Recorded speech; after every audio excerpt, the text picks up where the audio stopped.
Hello everyone, welcome to Kanishth Coder. In today's class, I'm going to talk to you about the introduction of linked list. And after that, I will be discussing what is the difference between the linked list and the array. सबसे पहली बात कि linked list एक dynamic data structure है। Dynamic data structure का मतलब वो होता है जो data structure actually fix size का नहीं होता, उसका साइज जो होता है वेरी होता रहता है। जितनी हमारी रिक्वायरमेंट होगी उसका साइज उस हिसाब से वेरी होता जाएगा। जबकि जो एरे डेटा स्ट्रक्चर है वो एक फिक्स्ड और एक स्टैटिक टाइप का डेटा स्ट्रक्चर है। एरे के अंदर सपोजिंग हमारे पास ए बी और सी, हमने जिसे सपोजिंग एक एरे डिफाइन किया है जो कि सिर्फ और सिर्फ उसका साइज 3 हो, तो इसका मतलब अगर मैंने एरे का नाम ए दिया है तो ये ए ऑफ 0 होगा, ये ए ऑफ 1 होगा और ये ए ऑफ 2 होगा। एक बात का ध्यान रखिए, इसका मतलब है ये इसका साइज है 3, जैसे हमने सी लैंग्वेज के अंदर हम करते हैं। तो एरे जो होता है वो हमेशा 0 से स्टार्ट होता है, 0 1 एंड 2, टोटल एलिमेंट्स तो हम 3 ही हुए। इसके अंदर अगर हमें कोई एरे को एलिमेंट को डिलीट करना होता है तो भी काफ़ी मुश्किल होता है, क्योंकि उसको डिलीट करने के बाद उसको शिफ्ट करना पड़ता है हमें एरे के लोकेशंस को। इसीलिए एरे जो है वो एक तो काफ़ी कॉम्प्लेक्स ऑपरेशंस है उसके अंदर, और दूसरी बात कि एरे जो डेटा स्ट्रक्चर है अगर मैंने उसका साइज 3 फिक्स कर दिया तो वो 3 ही रहेगा। अब अगर उस एरे के अंदर 3 जगह तो है बट आपने सिर्फ एक ही एलिमेंट स्टोर किया है, तो जो बाकी सारी जगह है ये क्या हो जाता है, मेमोरी क्या हो जाती है हमारी, इस केस के अंदर मेमोरी जो होती है हमारी वेस्ट हो जाती है, मेमोरी वेस्ट हो जाती है। इसीलिए एरे डेटा स्ट्रक्चर उस केसेस के में भी अच्छा नहीं होता। जबकि जो आज मैं आपको टॉपिक पढ़ाऊंगा लिंक्ड लिस्ट का, उस टॉपिक के अंदर आप देखिए क्या होता है। एक linked list dynamic data structure होता है, मैंने जैसे कि आपको बताया था, मतलब कि उसमें हमारी रिक्वायरमेंट के अनुसार नोड्स ऐड हो जाते हैं और डिलीट हो जाते हैं। इसके अंदर दो पार्ट्स होते हैं, देखते हैं। जैसे कि एक नोड, पहले तो हम इस एरे के पोजीशन को एक नोड कहते हैं। इस नोड के दो पार्ट्स होते हैं, एक पार्ट होता है इन्फो पार्ट और दूसरा पार्ट होता है लिंक पार्ट। ठीक है, एक होता है इन्फो पार्ट और एक होता है लिंक पार्ट। इन्फो पार्ट के अंदर हम अपनी सारी इन्फॉर्मेशन, जैसे कि हमने कोई नेम सेव करना है, कोई अल्फ़ाबेट कुछ भी सेव करना है, वो यहाँ करेंगे। और जो लिंक पार्ट होता है वो पॉइंटर की तरह एक्ट करता है to the next node. To the next node एक पॉइंटर की तरह काम करता है एज अ नेक्स्ट नोड। ठीक है, मैं आपको एक बारी और बना के दिखाता हूँ और समझाने की कोशिश करता हूँ कि इसके अंदर क्या क्या होता है। तो जैसे देखिए, हमारे पास एक लिंक लिस्ट है। जब लिंक लिस्ट स्टार्ट होती है, जो उसका पहला नोड होता है वो नोड को हम लोग क्या कहते हैं, हेडर। जो ये होता है हमारा, ये हेडर होता है, हेडर नोड होता है। इस हेडर नोड के अंदर कोई इन्फो पार्ट नहीं होता, सिर्फ और सिर्फ ये हमारा एड्रेस को पॉइंट करता है फर्स्ट एलिमेंट के। उसके बाद जितने भी होते हैं वो हमारे सारे नोड्स होते हैं, जिन नोड्स के अंदर हमारे पास क्या पार्ट होते हैं, दो पार्ट होते हैं। एक हमारे पास इन्फो पार्ट होता है और दूसरा पार्ट हमारे पास लिंक पार्ट होता है। अब देखिए, अगर मैं इस नोड का एड्रेस 200 करता हूँ तो हमारे हेडर के अंदर 200 होगा, सबसे पहले एलिमेंट को वो सिर्फ पॉइंट करता है। अगर मैं इसको 300 करता हूँ, क्योंकि देखिए अगर इसका एड्रेस 300 है तो इसके अंदर 300 होगा। ठीक है, आपका ये पता होना चाहिए, फिर आप वो यहाँ इसके अंदर डालते हैं। ठीक है, और अगर मुझे किसी भी लिस्ट को ख़त्म करना है तो मैं उसको लास्ट में एक नल डाल देता हूँ, इसको हम नल कहते हैं। और या फिर हम एक ग्राउंडेड सिंबल भी बता सकते हैं कि ये जो लिंक लिस्ट है ये ख़त्म हो चुकी है। तो आपको इन चीज़ों का बात पता होना चाहिए जब आप डील करते हैं एक लिंक लिस्ट से। आगे आगे बढ़ते हैं। एक लिंक लिस्ट के अंदर काफ़ी सारे भी इंफॉर्मेशन पार्ट्स हो सकते हैं। मैं आपको एक और लिंक लिस्ट बना के दिखाता हूँ। इस एक लिंक लिस्ट के अंदर ये जो एक नोड एरिया है, इसके अंदर ये काफ़ी सारे भी पार्ट हो सकते हैं जो हमारे इन्फो पार्ट होते हैं, जो info part. But link part हमारे पास एक ही होगा। जैसे अगर सपोजिंग इसका एड्रेस 300 है तो इसके अंदर 300 होगा, इसका एड्रेस 100 है तो इसका एड्रेस 100 पे होगा, क्योंकि जो फर्स्ट नोड को ये पॉइंट करता है फिर ये। अब इसके अंदर आप कोई भी इंफॉर्मेशन डाल के लास्ट में आपने एक नल का सिंबल बना दिया है, तो एक ध्यान रखना। एक और बात मैं आपको बताना चाहता हूँ, अगर आप एक एम्प्टी लिस्ट के बारे में बात करें, कौन सी list, empty list, empty list के बारे में बात करें, तो जो एम्प्टी लिस्ट होती है हमारी, उसके अंदर क्या होता है, जो हमारा हेडर नोड होता है, जो हमारा हेडर नोड होता है, जैसे हम एक हेडर नोड बनाते हैं, ये एक हेडर नोड है, इसके जो पॉइंटर के आगे कोई हमारे पास एड्रेस ही नहीं है, तो यहाँ पे हमारे पास क्रॉस होता है, जो हमें ये सिग्निफाई करता है कि जो हमारी लिस्ट है वो एक एम्प्टी लिस्ट है। तो हमें इस चीज़ के बारे में भी काफ़ी ज़्यादा ध्यान रखना है।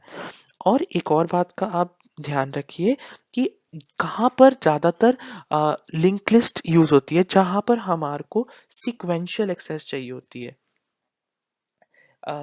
सीक्वेंशियल एक्सेस जहाँ पे हमारे को चाहिए होती है, सीक्वेंशियल एक्सेस का मतलब क्या होता है बेटा, एक के बाद एक एलिमेंट्स को जब हमें चाहिए हो, जैसे एक एलिमेंट लगा हुआ है उसके सीक्वेंस में, एक ही सीक्वेंस में हमें एलिमेंट्स को लेना हो और एक ही पर्टिकुलर डायरेक्शन में हमारे को एलिमेंट्स चाहिए हो, या फॉरवर्ड या बैकवर्ड, तो हम उन केसेस के अंदर क्या यूज़ करते हैं, हम लोग लिंक लिस्ट यूज़ करते हैं।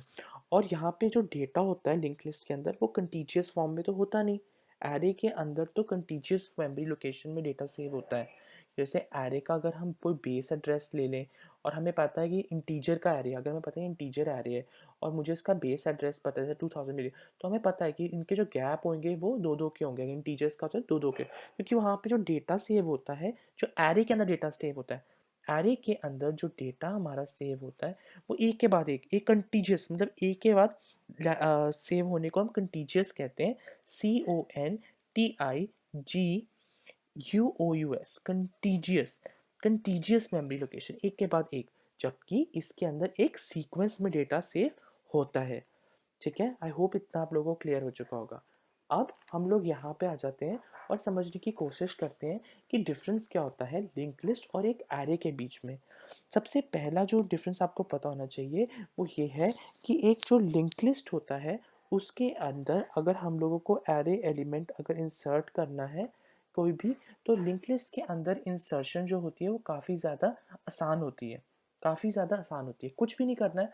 अगर आपको कोई भी, आपको आगे कुछ ऑपरेशंस बताऊंगा, आप उससे भी अच्छे से समझ जाएंगे कि ये किस तरीके से हम इसको एक्सेस करते हैं।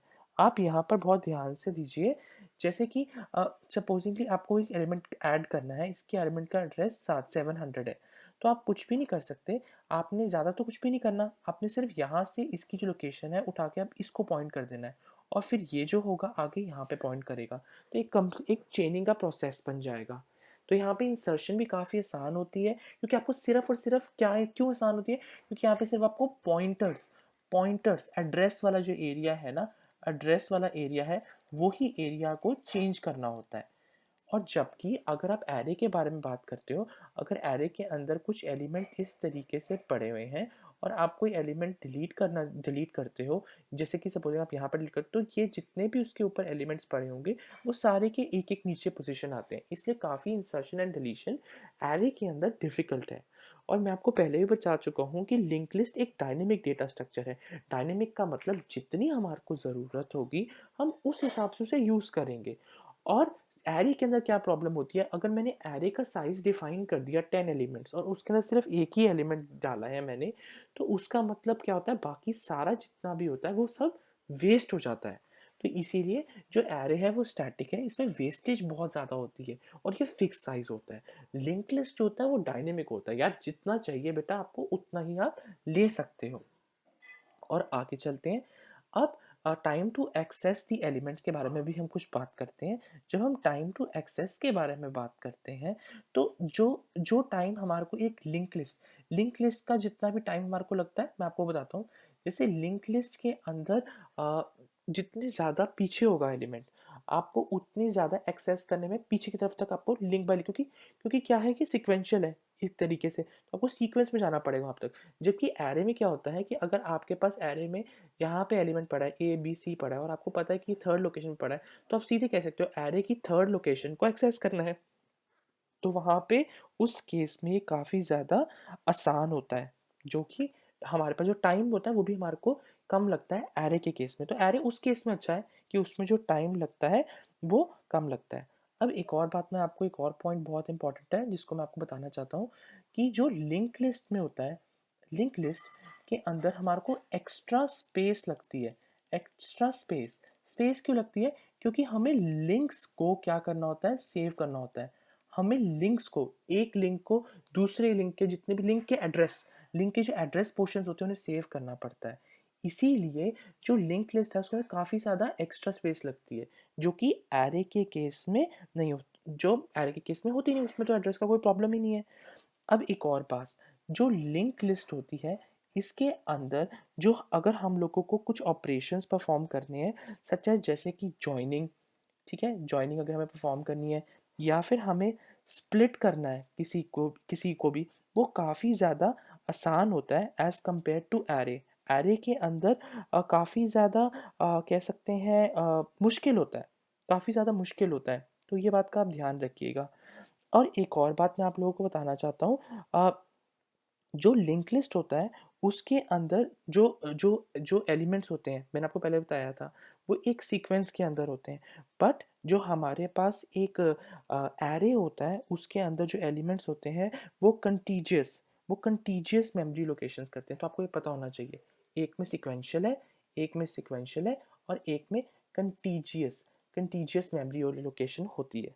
तो इस तरीके से दोनों की अपनी खामी है, दोनों की अपनी अच्छाई भी है, ठीक है? तो किसी की कई कई सिचुएशंस के अंदर हम लोगों ने देखा है लिंक लिस्ट बहुत अच्छा परफॉर्म करती है और कईयों के अंदर एरे बहुत अच्छा परफॉर्म करता है। So therefore it basically depends on the situation और जिस प्रॉब्लम सेट पे आप उसको लगा रहे हैं, तो वहाँ पर। बट सबसे इंपॉर्टेंट चीज़ बस ये होती है कि एरे के अंदर बहुत सारी वेस्टेज होती है, जबकि लिंक लिस्ट के अंदर वेस्टेज नहीं होती।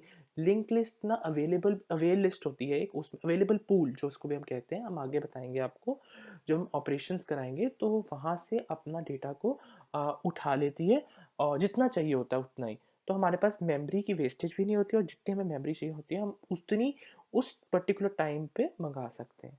I hope you enjoyed this lesson.